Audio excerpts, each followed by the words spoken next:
Sa iba pang ulat, siniguro ng Department of Trade and Industry na patuloy nitong iimbestigahan ang reklamo sa di umano'y depekto ng ilang units ng Mitsubishi Montero na inilabas mula 2010 hanggang 2015.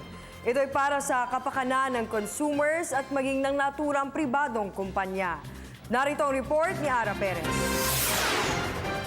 Sudden intended acceleration ang pawang reklamo laban sa 2010 to 2015 automatic transmission engine models ng Mitsubishi Montero.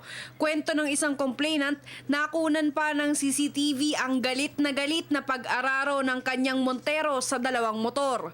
Pagtapak daw kasi nito sa accelerator, biglang humarurot ang sasakyan habang depektibo na ang preno. Ito ay isa lamang sa 10 reklamo na inihain sa DTI. Ang iba rito ay inihain at nakabinbin pa sa korte.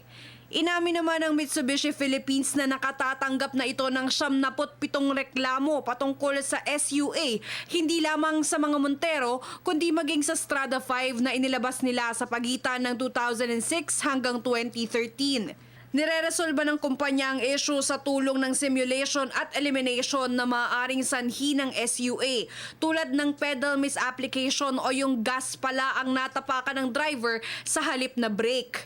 Ito sa kabila ng paninindigan ng kumpanya na wala silang nakikitang depekto sa naturang sasakyan at sa human error daw dapat isisi ang mga aksidente. Maaari namang magpataw ng product recall ang DTI kung mapatutunayang may kapabayaan sa parte ng car company. There are 4 probable liable entities. 1, the dealer. The 2, Mitsubishi Philippines. 3, Mitsubishi Japan. And 4, Mitsubishi Thailand. So on the civil liability, most of them are saying that they will file a case in court. And in fact, that is correct because under the Consumer Act, we cannot grant damages. We can only order a buyback or a return or a refund or a replacement. Habang wala pang pinal na desisyon ng DTI panel, hangad ng consumers na maresolba na ang issue dahil buhay ng tao ang nakataya rito. Hinimok sila ng kumpanya na unahin ang kapakanan ng consumers bago ang negosyo. Panagutan nila lahat ang mga biktima, pati trauma nila, yung mga damages, at mag-public apology sila. Aminin nilang may diferensya ang Montero na to at parikol nila.